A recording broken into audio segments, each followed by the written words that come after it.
negara superpower. Kendali atas energi membuat Amerika menjadi juara dunia karena energinya adalah oil and gas. Amerika sejak tahun 70-an pengendalinya, terutama mengendalikan transaksinya selain kendali teknologi dan distribusinya. Kemudian dunia coba digeser ke non-fuel oil atau bukan minyak dan gas. Salah satunya Tiongkok yang coba saingin Amerika dalam kendali energi di luar minyak bumi. Pejuang-pejuang non-fuel oil ini akan membangun sumber energi bukan lagi berbasis oil and gas, tetapi baterai sebagai penyimpan dengan solar panel, tenaga air, tenaga angin, panas bumi, dan tenaga nuklir sebagai pembangkitnya. Sekali lagi, kita ingatkan kalau Indonesia mau jadi negara superpower, Indonesia harus punya sesuatu yang didominasi sebagai alat tekan. Sungguh, menjadi negara superpower wajib ada yang didominasi terutama kekuatan militer dan punya banyak alat penekan. Amerika itu militernya terkuat di dunia sebagai alat tekan, punya teroris sebagai alat tekan, lalu punya dolar sebagai alat tekan juga, punya hutang sebagai alat tekan juga, punya multilateral organisasi seperti PBB, IMF, dan lain sebagainya sebagai alat tekan juga. Kemudian tujuan New Mind bernegara adalah ingin membuat Indonesia menjadi negara superpower. Tujuan Old Mind bernegara adalah mengelola anggaran dan rebutan anggaran. Mek ngono tok. Mentalnya yaitu cuman bisa rebutan anggaran, terus mau berkuasa lagi 2024 dan rakyatnya hebat lagi. Masih terpesona sama Old Mind. Kok iso yo? Sungguh Old Mind ya Old Mind. Bahkan kalau nanti oposisi yang menang tetap otaknya hanya membagi-bagi anggaran yang 1.700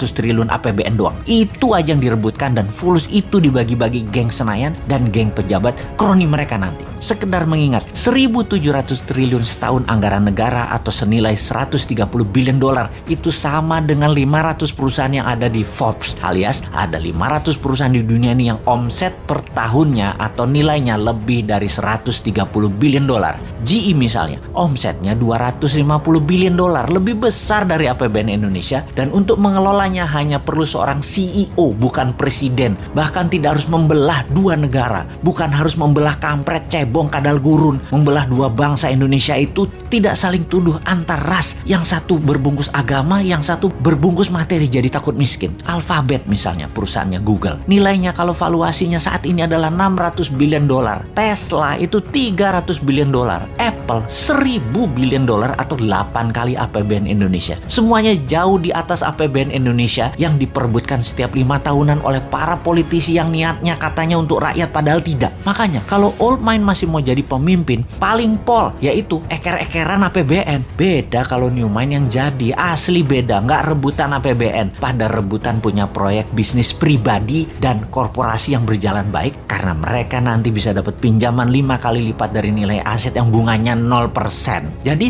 APBN yang dalam setahun nilainya 130 billion atau 1.700 triliun rupiah bisa naik ke 1.000 billion atau 15.000 triliun dengan gampang, tanpa injek kaki rakyat dengan pajak tinggi, tanpa utang IMF, tanpa jual nikel ke Tiongkok. Mengapa bisa? Karena kita tidak mengerjakan apa yang Old Mind lakukan, misalnya menjual nikel mentahan, tetapi nanti nikelnya jadi diolah baterai di Indonesia 100% terlebih dahulu. Finish produknya baterai, bukan nikel smelter. Indonesia jadi raja baterai beneran, bukan ingin jadi raja baterai. Bahkan mobil SMK nanti bertenaga baterai kalau mobil itu nanti muncul. Kalau sekarang kan masih dipingit, namanya juga Satrio Piningit. Karena mobil SMK itu sekali lagi, itu sesungguhnya Satrio Piningit itu aslinya yaitu.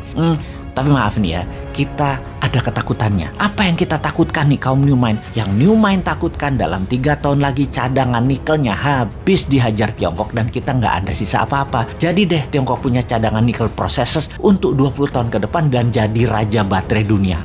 Biar deh mimpi kita punya dan mengendalikan baterai. Duh, gemes banget bernegara ini Old Mind, Old Mind. Kok bisa ya pada nggak nyadar bahwa sumber daya alamnya dikerjain pejabat di puncak, bahkan pucuk pimpinan pun nggak sadar dikerjain anak buahnya. Padahal kan tahu untuk jadi negara superpower kita harus ada yang kita dominasi, yaitu dominasi kita harusnya kuasai baterai sebagai komoditas juga sebagai alat tekan. Lah kok Tiongkok yang punya bahan baku dan yang mengendalikannya. Tapi sudahlah, kita cuma bisa menjerit. Ampun Gusti.